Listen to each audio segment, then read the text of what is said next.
It's time for Supply Chain Now, broadcasting live from the supply chain capital of the country, Atlanta, Georgia. Heard around the world, Supply Chain Now spotlights the best in all things supply chain, the people, the technologies, the best practices, and the critical issues of the day. And now, here are your hosts. Hey, good morning. Scott Luton, Greg White, and Enrique Alvarez with you here on Supply Chain Now. Welcome to today's show. Hey, today's show is all about continuing our Logistics with Purpose series here, powered by our dear friends over at Vector Global Logistics. And where we focus on here are the leaders and organizations that are all changing the world in some way, shape, or form. So stay tuned as we look to not only increase your supply chain IQ, but your leadership IQ. Quick programming note before we get started here. If you enjoyed today's episode, be sure to check out Supply Chain Now wherever you get your podcast from. Subscribe for free so you don't miss a single episode or conversation just like this here today. So with no further ado, Greg and Enrique, are y'all ready? Very excited. Yeah, I didn't do my check-in with either of y'all. Usually I'll say, hey, good afternoon, how you doing? And get the juices going for the conversation. I didn't do that. So Greg, how are you doing today? I'm doing well.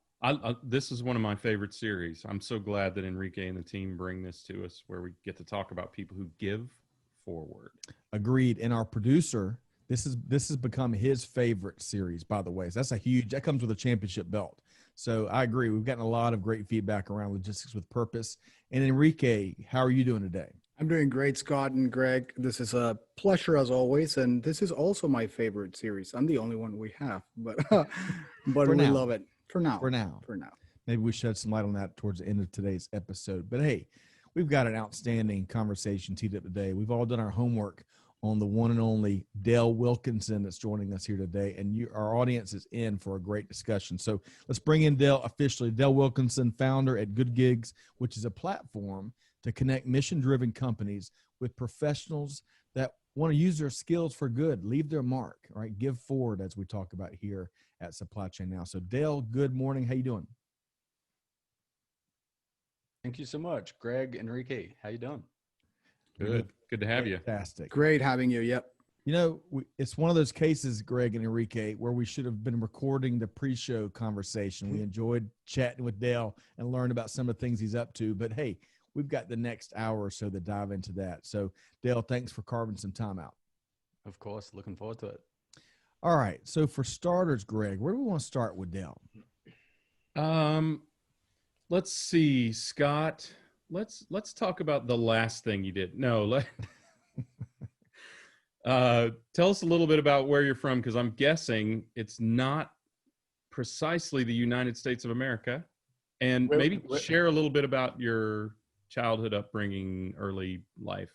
Well, where would you guess? Where am I Australia. From? There you go. Yes. Is that right?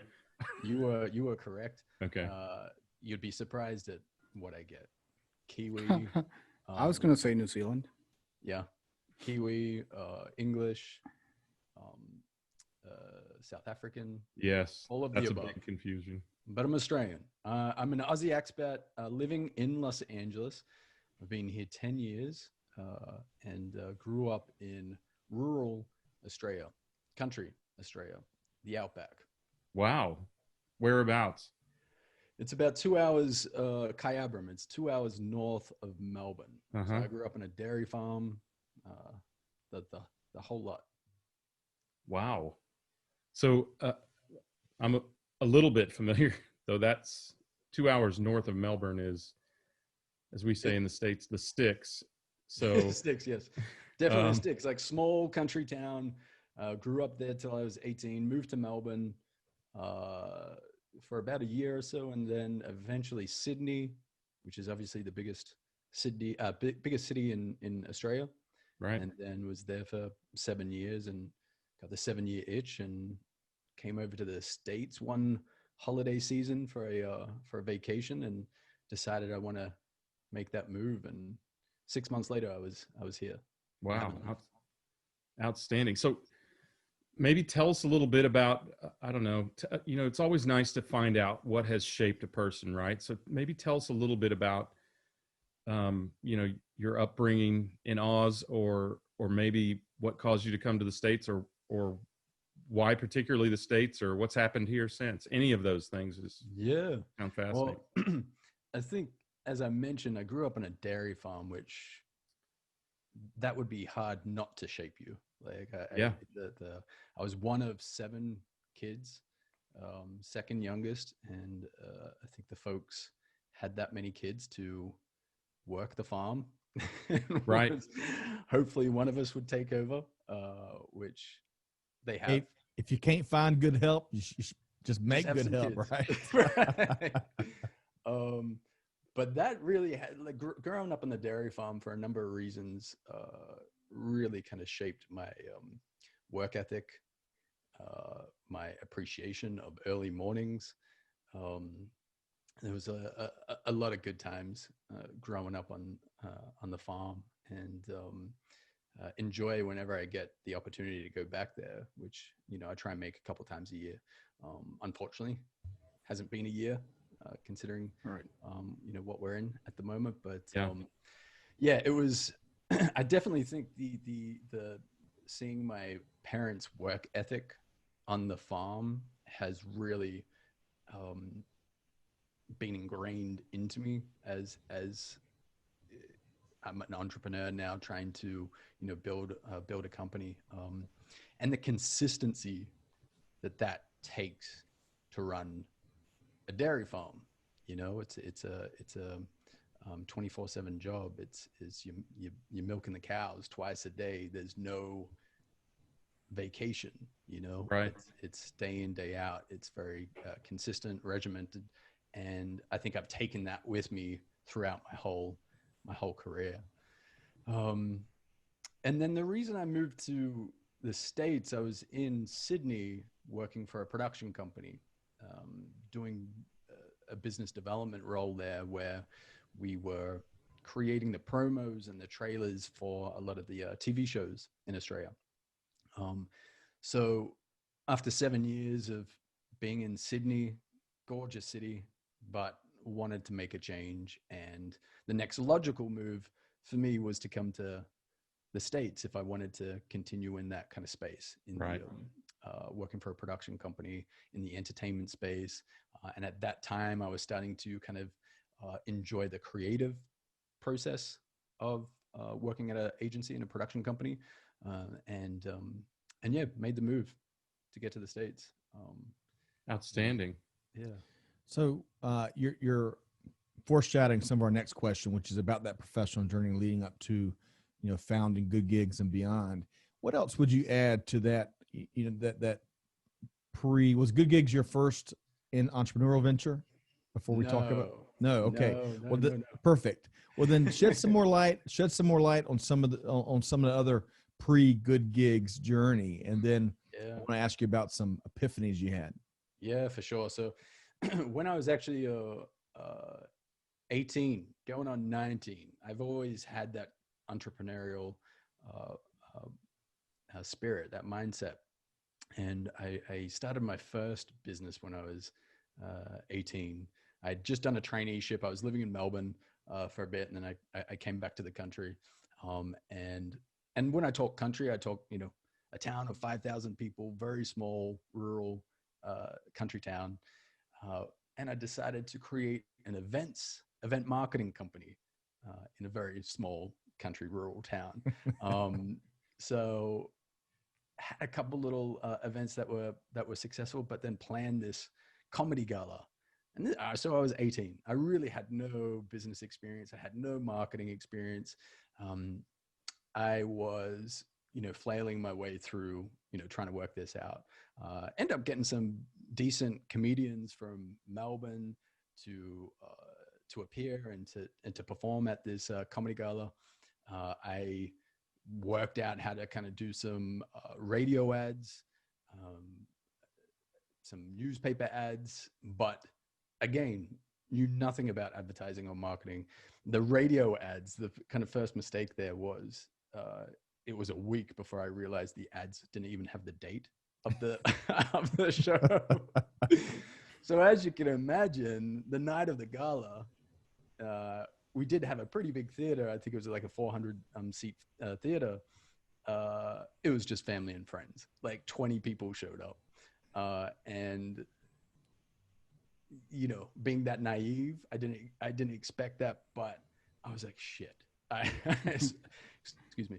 I had to, mom and dad kind of forked out some money to, you know, to put this on. And before the show even started, I was like, I need to get a full-time job. Then I guess like, after this, I've made a loss on this. So, but funny enough though, after that, knew I had to pay mom and dad back, knew I had an interest in the creative side, advertising, marketing. And I actually got my first kind of full-time job at the newspaper that I was running these ads in. And, Okay. And I knew I had to kind of get my head around marketing and advertising. And it was after the fact when I did something so terrible, then kind of jumping in and learning the basics, the principles, and kind of looking back at that experience and going, I should have done this, should have done that. But those are some of the most powerful learnings Right. in business and in life, is when disaster strikes, or when you have a failure, what you learn from that and then Right. apply for the next go around. I mean, that's like some of the secret sauce, right? Definitely right. And the show itself was amazing.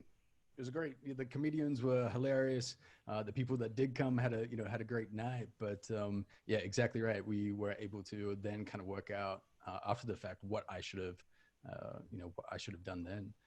And it did set me on the trajectory of, you know, where I'm at now, and kind of going into that marketing direction. So what came next? So I was working for this newspaper, getting my head around advertising, the principles of advertising. Again, having that itch that I needed to move to a bigger city.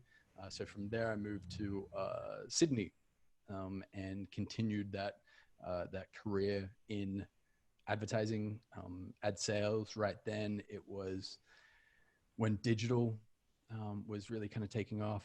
So I got a job with News Corp, Rupert Murdoch's company, which I say, you know, the Death Star. It was like, so I was working, selling ads on the internet, basically. And it was right when MySpace actually launched, and Fox bought MySpace. So we were actually, in the Australian market, we were selling the ads on MySpace and then creating bespoke ad campaigns on MySpace with the live events that they were doing. I don't know if you can remember, they would do secret shows, both for movies and music.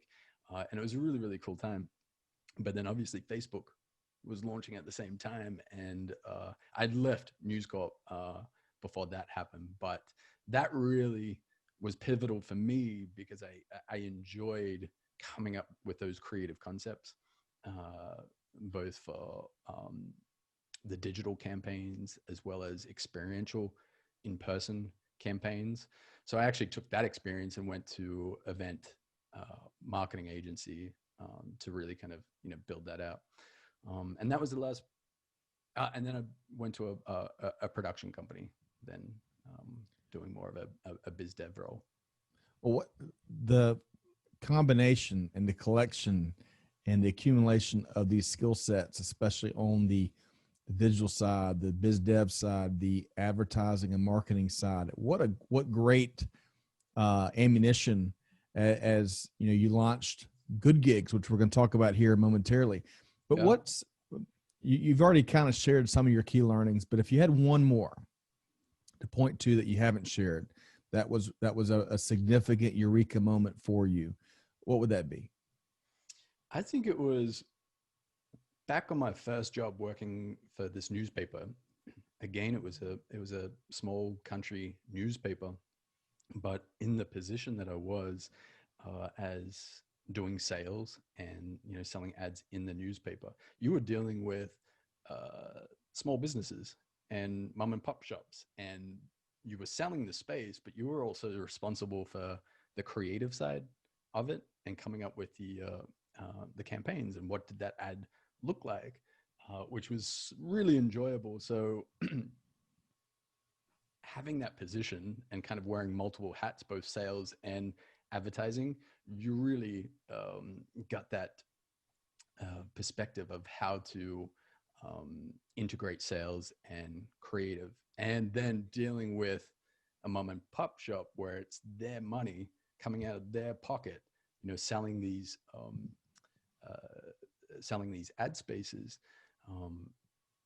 It really had this kind of human connection for me, and it was kind of perfect at that stage of this isn't a big multinational company with massive budgets. So to really care for your customers and your clients and really understand, what they're trying to achieve with, whatever they were doing. And it was like the local pub. It was, the local furniture store. But love that. It was such a good experience. You can really move the needle and be part of a either a family business, small business, something Right. really meaningful and impactful to them. That's great. You couldn't disappear into the backdrop because chances are good they knew your parents. Yeah. Right. Or somebody knew somebody that you knew. Right. I mean, it really was a real personal connection. I think it's interesting that if you think about it, Dale, it's interesting what that prepared you for in terms of what you're doing today. Mm-hmm. Right. I mean, understanding that human connection in marketing and engagement. Right. Yeah. How to make their life easier. What's the pain that you're trying to solve for them. All right. Love that. Enrique, let's dive into Goodgigs.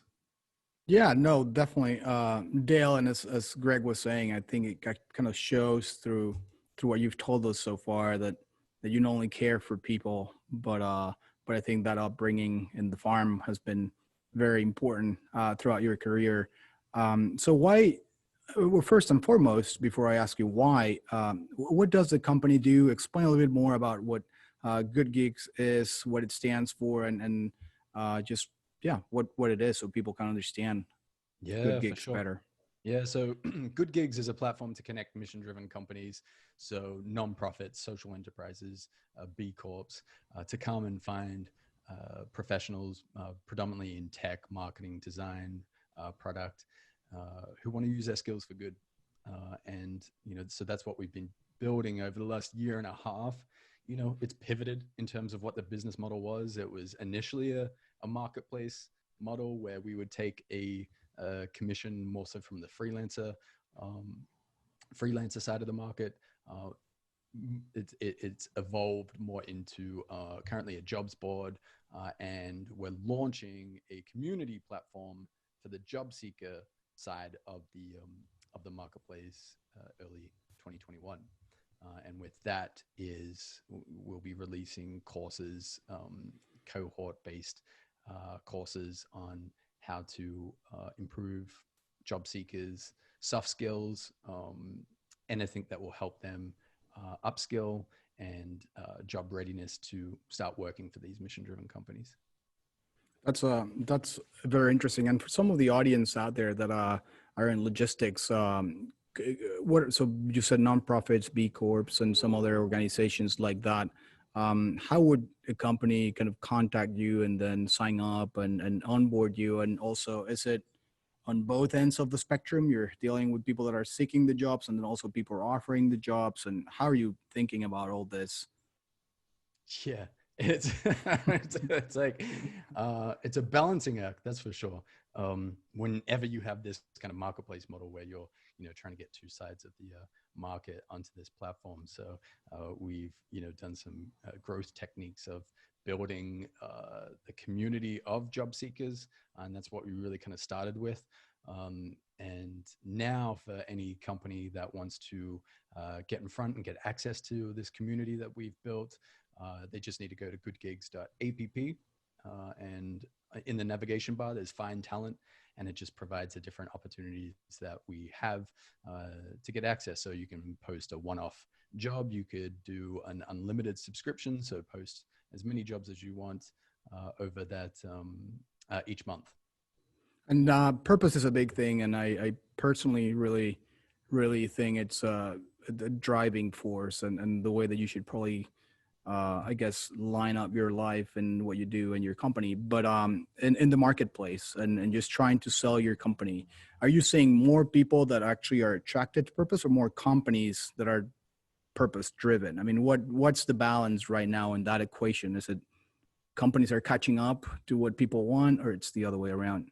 So specifically, like who we're working with, if a company wants to sign up on Goodgigs and post their jobs, there is a qualification step. So we do kind of look and see if they are a social entrepreneur, if they really do have kind of purpose ingrained into their business model, because that's what we're building over here. Otherwise, there's plenty of other opportunities for other companies to post jobs on LinkedIn or Indeed or wherever they want to go. So, but what we're really kind of building is this platform and this community specifically focused on solving some really big social issues, and that's what we wanted to for the job seekers, create the opportunity to search these companies based on social issues that they care about.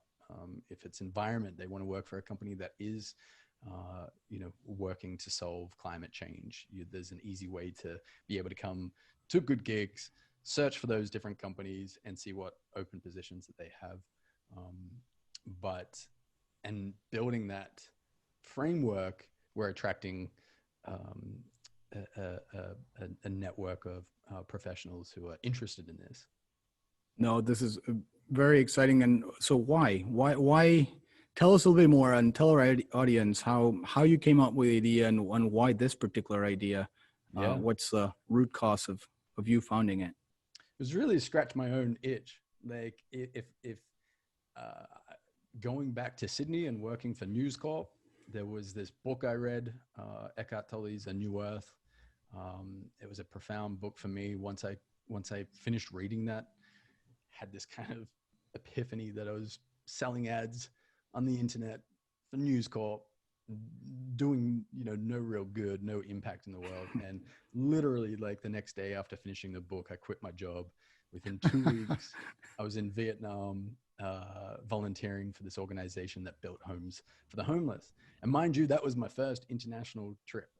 And that was my first trip out of Australia. So I went by myself, and that was a culture shock for sure. And I was there for actually over a month, just kind of traveling. And it was amazing. The people that I met, the experiences, the culture, but also the poverty and, this real kind of realization how privileged upbringing that I had in Australia. So that was kind of this first. So James or Dale, how did you find and vet the company in Vietnam? I did a Google search and just found different organizations that were doing those kind of things. I want to say there was a friend that had done something similar, and I don't think it was the same organization, but I did find something close by. And then I kind of looked at like, well, they had different programs in different countries, and just kind of based it on that. Made the leap. And made the leap, and do not regret it. It was so much fun. But once I got back, I still didn't have the experience to all the understanding about, and this was like 15 years ago, so social enterprise or using business for good. So I always struggled with that. I couldn't reconcile using my skills and experience that I had built up with using them for good and making a career and making money. So I think for the next 10 years, even moving here to Los Angeles, and then I had a production company here for the last 9 years, working with clients, creating their video ad campaigns. Had some terrific clients, loved the creative process, but again was like, there's something missing. And it was really about scratching my own itch. It's like, I must not be the only person that wants to be able to have a good career, make decent money, but also be something of purpose, and appreciate that. So I actually made, there was a really, the last year of the production company had a really, really good year. and made the decision that, all right, it's now or never. I'm going to step back and ideate and come up with my own brand. And number one on that list was to be a purpose-driven brand. So it was about a 3-month period. I was at the coffee shop every day, just coming up with ideas, working out like, what is my skill set, looking at different business models and just playing around with it. And it probably took about 3 months to come up with Goodgigs and the original concept. And then that's changed. That's very interesting. And as I guess, very good entrepreneurs always working. The first couple of months of our company's life was also at a Starbucks, or I guess from one Starbucks to the other. But so tell us a little bit more how a day in the life of Dale Wilkinson looks like, because we know, and you have mentioned before, there's many different moving parts. You're an entrepreneur, and we have interviewed entrepreneurs before, and we get that. But how's a normal day for you? How do you spend your time on? How do you prioritize your tasks? Tell us a little bit more. Great question. And it's first of all, it's still a struggle. Like when you are a solo founder, you do have to wear multiple hats. It's a struggle. But I go back to what I was saying with growing up on the farm and that consistency and that having that kind of ingrained in me. I know I can be. I'm great scheduling my time. I think being a producer as well for the last 9 years with a production company, having a really good understanding of who and what to bring in, what resources I need to kind of bring in and at what point. But also being resourceful enough to kind of work out, I can teach myself that. I can, do this or that. I can, buy a camera and do my own video stuff, which is also my downfall. Because to try and delegate that stuff once you have worked out how you work in that space. So many hats right now though, day to day, I am getting ready to go out for a raise to do a first investment round for Goodgigs. So just within the last 2 weeks, made that decision. So right now it's like pitch decks, revenue projections, all that fun stuff. Can you, are you ready, or can you tell us or share a little bit more about how much you're trying to raise and some of the broad terms and conditions, just in case maybe someone that's listening us out there, hey, for sure, there might be a couple out there, venture capital people. For sure. Yeah. So I'm looking to raise a 250K round, pre-seed round, on a safe. So for the last year, there's something really that has allured me to the bootstrapping route with Goodgigs, and that's kind of what I started off doing.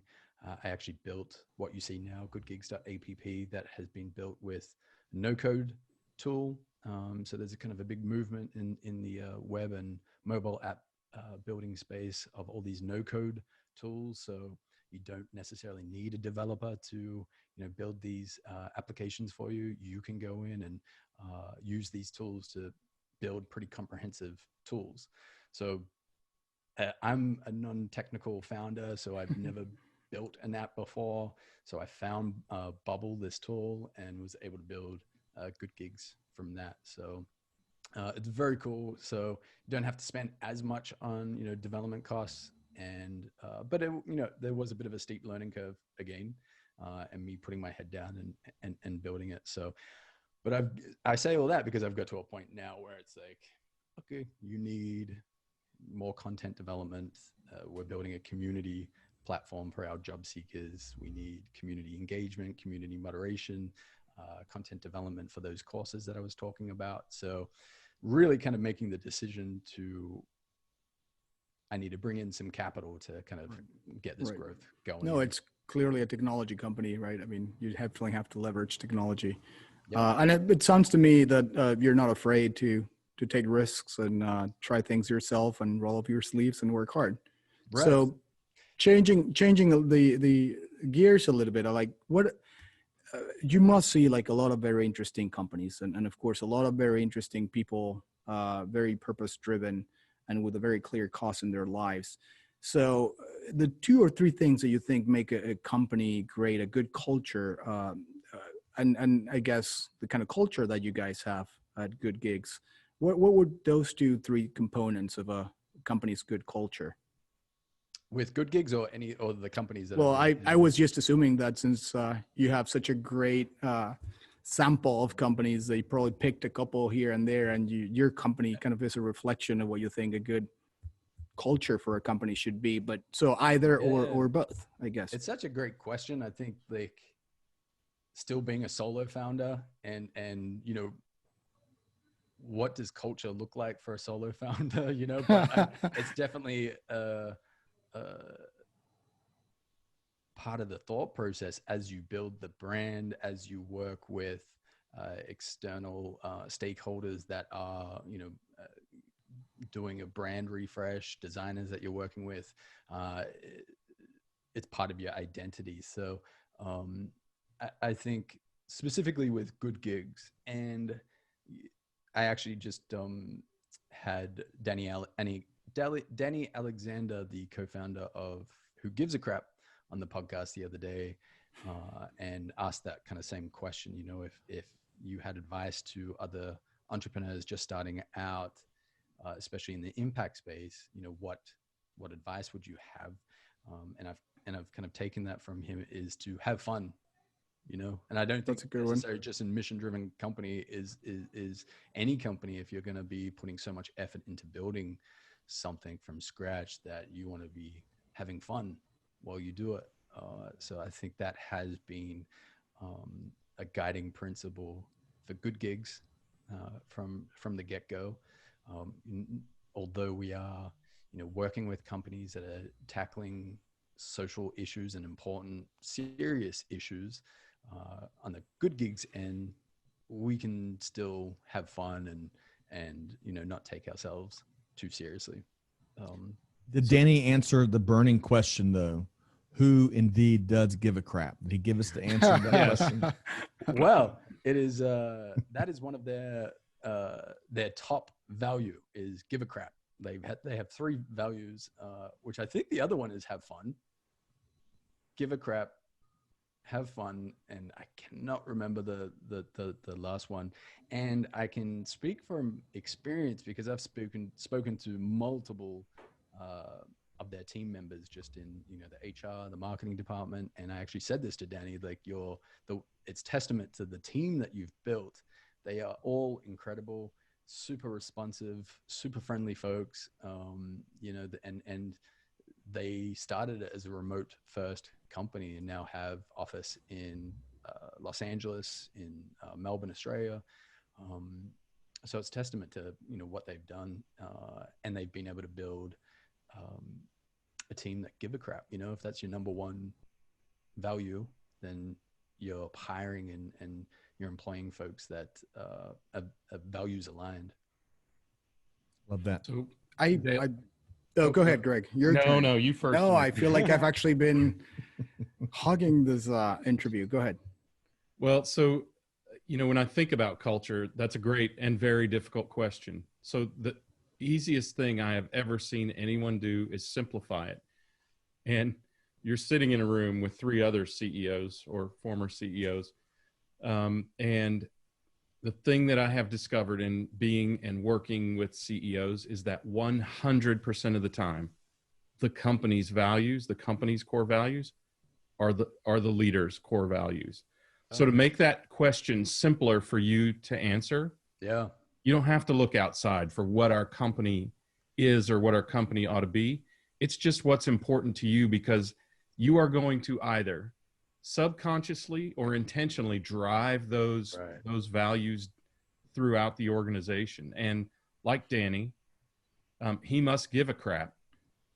And he must have fun and he must do it, I'm guessing, very intentionally to drive that into that organization like that. But that's what makes culture so simple, is while you're doing it, and it's hard as a leader to confess this, frankly, but while you're doing it for an organization, it is all about you. Yeah. Because ultimately you can't be anything other than what you are and or are consciously intending to be. So you'll drive that culture. So your culture, your values can be a little bit aspirational, but it needs to come from the core of who you are. Sorry, I didn't mean for that to sound like an education, but it's as simple as that. I think so many people, they get really tied in knots over culture and core value, but it really is as simple as that.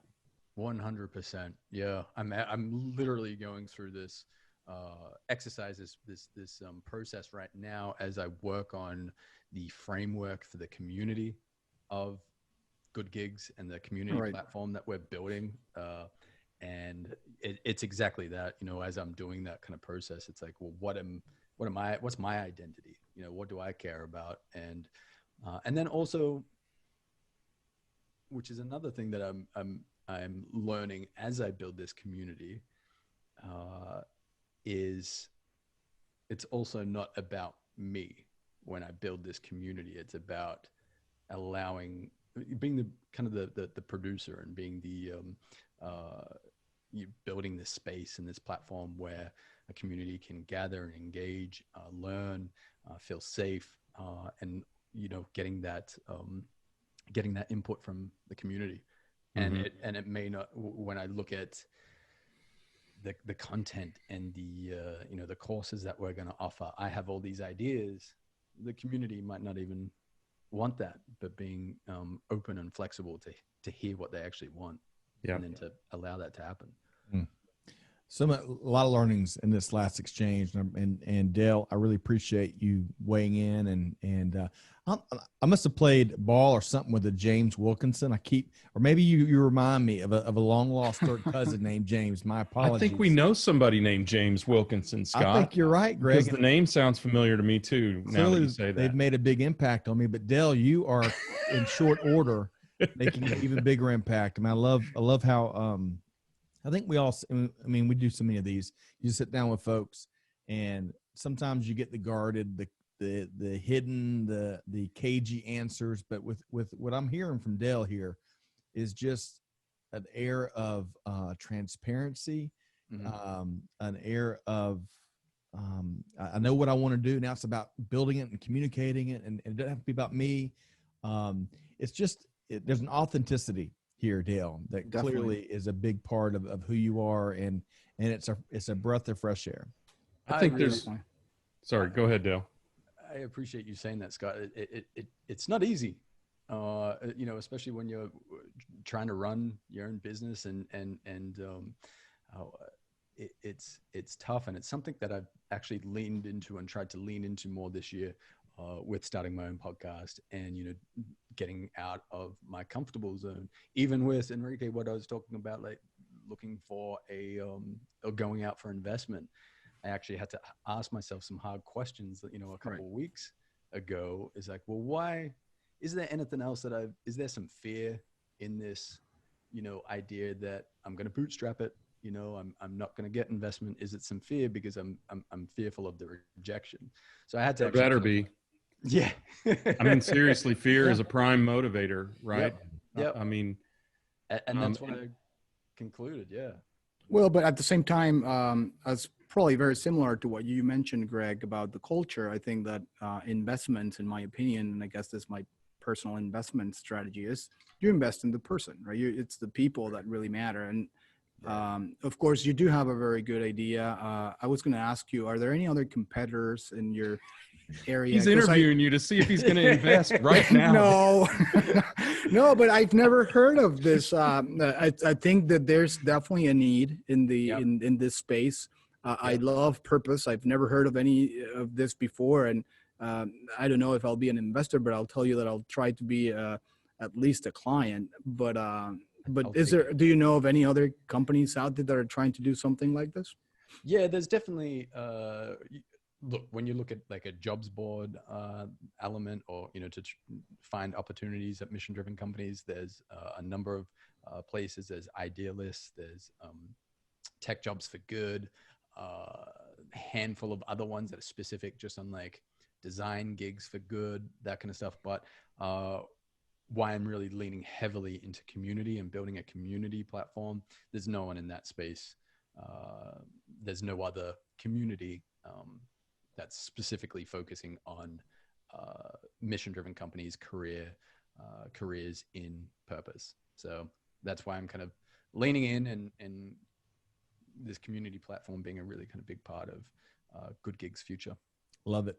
Man, there's so much power and focus and purpose, and there's so much good work to be done, and there's so much need. And I was taking a quick sneak peek at some of the opportunities on the marketplace there at Goodgigs, and it's exciting because it's not. I think sometimes when folks hear nonprofit or they hear purpose-driven organization or whatever, they make certain assumptions. But there's a diverse multitude of different opportunities out there, and it needs a platform that serves it. So I love what you're doing, Dale. This could be a 4-hour episode. There's lots of synergy and kindred spirits here, so we better keep moving along. Greg, I know we want to dive into the podcast, Good Makers, Live Your Purpose. Let's talk a lot more about it. Let's talk about that, Dale. Yeah, for sure. So I mentioned it. I mentioned it earlier. Really, what I was talking about, where you as a solo founder have to wear kind of multiple hats, and how important content marketing is to, build up SEO and build up traffic to the site, especially Goodgigs site, and what we're trying to do. Content is important, and I cannot write to save myself. So, and don't enjoy it, don't want to do it, don't see myself writing a blog. That will be, and something I need to do pretty soon as well is to kind of outsource that and get some blogs happening on our site as well. Here come the offers to do that. Yeah, right. I'm all for it. If you're interested in the impact space, if you're a great writer, then yeah, please hit me up. But I know a good platform that can help you find someone. Yeah. Goodgigs. Actually, we've got a really good content and marketing and design is kind of some of our strongest. That's going to be a super good advantage for you, right? I mean, you're not going to be struggling finding people because you'll have all of their resumes ready. Yeah, and they come to the platform so enthused. It's not just about a job. It's like, I care about LGBTQ rights. I care about women's rights. I care about racial equity. It's really cool. And as they build out their profile and to see, what interests that they care about. But with the podcast, it was really a challenge for myself. It's like, how do I, kind of step into this leadership role a little better? I always enjoyed doing that business development, those roles in my previous experience. I really enjoyed having these kind of one-on-one connections with folks. So just decided to do it and thought it would be a great content marketing initiative for Goodgigs. So Good Makers is a podcast series where I get to interview social entrepreneurs. So the clients that I would potentially have on Goodgigs, and not just social entrepreneurs. What I really kind of want to do different with Good Makers is also bring in change makers and personal and professional development experts, and really under this ethos of to be able to help other people, you got to help yourself first. So making sure that you're in the right mindset, you have the best tools and knowledge and know how to first help yourself, get yourself in a really good place and self-care, so that you can then, help other people. I think specifically in this space, especially in the nonprofit space, there definitely can be burnout and overwhelm with the issues that they're trying to tackle. So there really has to be a focus on looking after yourself first, because you're going to burn out, and what's the that's not going to help you. So Good Makers is interview.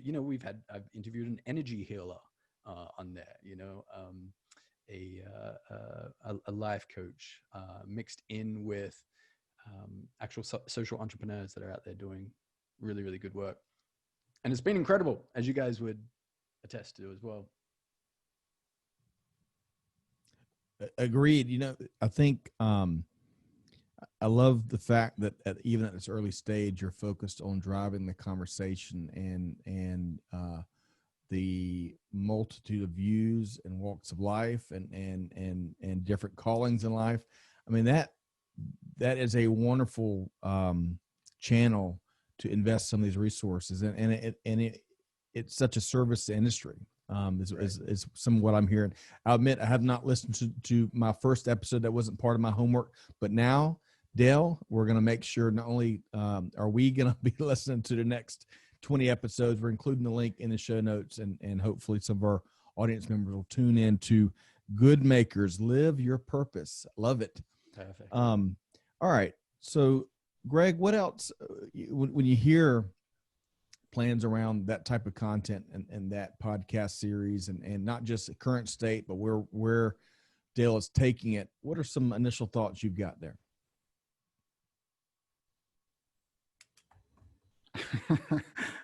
Lost him.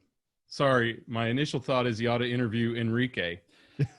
Turnabout is fair play, isn't it? I mean, but what I thought was, what a great way to engage and elevate and expose your community is to let them sound off and and to hear what really makes them tick and let them represent that, even just the community on Goodgigs, but in general as well, right? The hope I think we all have is that spreading the good news creates more good news, motivates more people to do good things, right? And exactly right. I think it's a great platform for that. Yeah. The podcast medium is something I really enjoy, and just to be able to have these conversations with the folks that are doing such good work I've been so fortunate to be able to do that as well. But I've always really enjoyed podcast series that you have some tangible takeaways and you can actually learn stuff. The amount of books I have bought based on people's recommendations in podcasts. I don't know if it's in the back here. And so I've got like 50 all piled up that I still need to read. It's a bad habit of mine, but and so that's a really kind of key thing I try and do as well. What are those takeaways so that listeners can go out and do it themselves and build a career of purpose. Love it, Dale. All right. So moving right along from the podcast, let's take one more walk through some of your observations here in this historically challenging year that is 2020, and thankfully we're in the final month and ready to move into 2021. When you think of global business and or global supply chain, global relationships, you name it, what's one other trend or development or news story or even challenge that you're tracking more than others right now? I would say what 2020 has shown us is the remote work life and what companies are doing with their employees, what opportunities are out there for companies that now are going completely remote. What does that look like for the workforce? Can they leave, these big cities and live that kind of rural lifestyle? Could they move, to a different country? You're seeing a few organizations like Gumroad. I think they just made an announcement last week that they are not going to be paying people based on where they live. So it will be equal salary wherever you live. So, you could move out into the sticks and you better move out of the valley. Right. So that's going to be really interesting and see what kind of opportunities 2021, 2022 have for the workforce. You would think that there's a lot more opportunities that for folks that may not have been able to afford to live in the Valley, San Francisco, that kind of stuff. So that's kind of what I'm keeping an eye on, specifically how it relates to Goodgigs. I've definitely seen a lot more remote positions be posted on the platform. Outstanding. Well, in this, as we continue, we're months and months away from folks wanting to show up at a Modex, Greg and Enrique, with tens of thousands of other people. And there's a lot of opportunities, of course, that come out of those traditional events and programs, you name it. And with that void there, it's great to have platforms like Goodgigs to help folks find those opportunities, and especially those that align with what they want to do in life. So the need is now for sure, and Right. it'll be even greater moving ahead. So I love what you're doing at Goodgigs. Such a pleasure to connect with you, Dale. You are, again, that authentic breath of fresh air. I cannot wait to see, this next phase, what it presents from a growth standpoint for you and the team. And I can't wait to have you back on. And when we're looking back 3 years from now, and when Goodgigs is the titan in the industry, you're getting some of your lessons learned then. I like that vision. Thanks so much, Scott. Greg, Well, hey, Enrique, I appreciate it. Big pleasure. Look forward to staying in touch. Thanks for being here. Hey, really quick, let's make sure we're going to have the links in the show notes, of course, but let's just, Dale, where can folks connect with you and Goodgigs? Yeah, so if you want to connect with Goodgigs, goodgigs.app, goodgigs.app is the best place to do it. So both if you are a company looking for professionals that are purpose-driven, come to Goodgigs, as well as if you're looking for these opportunities, come on over, and we'll be launching the community for job seekers in March of 2021. And then I'm pretty active on Twitter. You can find me, Dale W. Wilkinson, on Twitter. Outstanding. It's just that easy. Good stuff. Dale Wilkinson, founder at Goodgigs. Thanks so much, Dale. I appreciate it, guys. You bet. Yeah, thank you. All right. Thank you, Dale. Enrique, Greg, let's get one thing from both of y'all. He shared so much here that I've got about 22 pages of notes over my obligatory 17, usually, in these interviews. But what's one thing that really stood out to you that Dale shared here today? And let's start with Greg.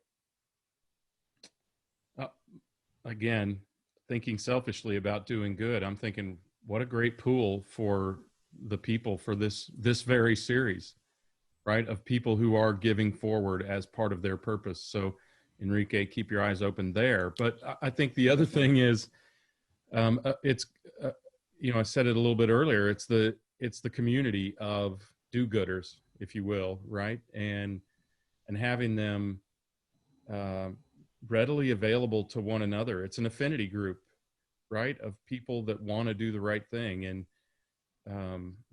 I think that's so valuable. We talked about associations, and we talked about events and that sort of thing. And, I couldn't help but think, Scott, as you were saying that, think about how quickly virtual events came on and how quickly they have rapidly disappeared. I mean, I'm sure there are some still out there, but there aren't many. And now what people are doing is they're kind of in pods of people with common interest. And then it forced me to think about, and then I'll wrap up. It forced me to think about that even at a trade show of 40,000 or 100,000 people, you wind up talking to the same 67 people at every show every year. So, these kind of affinity groups of people with common interest are so, so valuable. So you're in the right place at the right time, Dale. And I think it's encouraging that you're doing it in the right way for people that want to do the right thing. Well put. And Dale and Enrique and Greg, I got one little quick anecdote. So Greg is one of the wittiest people I've ever rubbed elbows with. We were interviewing Jasmine Crowe with Gooder, Goodr, in a recent podcast from a few months back.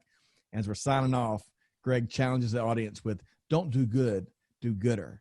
And it's just one of those epiphanies. It could be on the back of a million T-shirts, but that's what I thought you were going there, Greg. All right, Enrique, what's one really neat, powerful thing that Dale shared with you here today?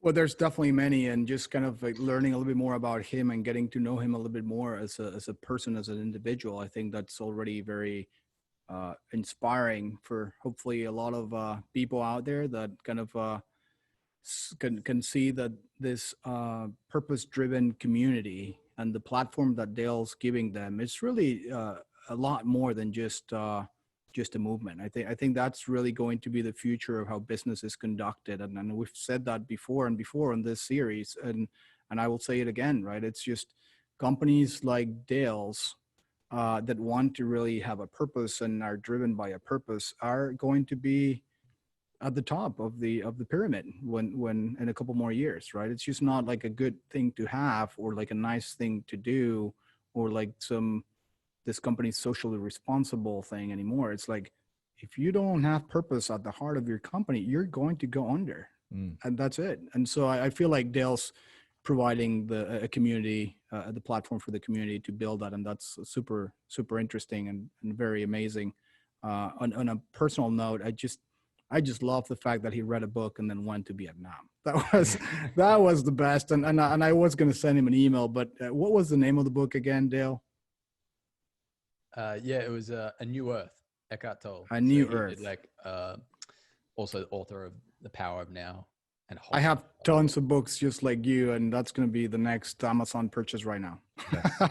And if you ever show up to Enrique's office, be prepared to leave with 50 books like his friend. I have so many that I have to start giving them away. Right. I'm kidding. That's one of the best things that Enrique does. I love that. He's always challenging you to think differently, which is great. But Dale, excellent stuff. I love your reflective leadership style. It really reminds me it's important to stop and think about what we're doing and build effective, impactful communication around important things like core values and culture and mission and purpose. And that's some of what I picked up here. So look forward to having you back on. Really big fans of the mission you're on, and all the best as we move into, thankfully, 2021. So on that note, again, big thanks to Dale Wilkinson. Check him out at goodgigs.app. We'll have that in the show notes. Big thanks to my co-host, Greg White, Enrique Alvarez, and of course, the Vector Global Logistics team. Oh, by the way, Dale mentioned No Code. No Code, that's a wonderful movement taking place across business. If you're in supply chain looking for no code help, check out our friends at UC Boss, based right here in Atlanta. On that note, if you enjoy this interview, check us out at supplychainnow.com, where there's a plethora of other conversations with inspirational leaders just like Dale Wilkinson. Find us and subscribe wherever you get your podcast from. And on behalf of the whole team here, challenge you, just like we challenge ourselves. Hey, do good, give forward, and be the change that's needed. Be just like Dale Wilkinson. We'll all be better off. On that note, we'll see you next time here on Supply Chain Now. Thanks, everybody.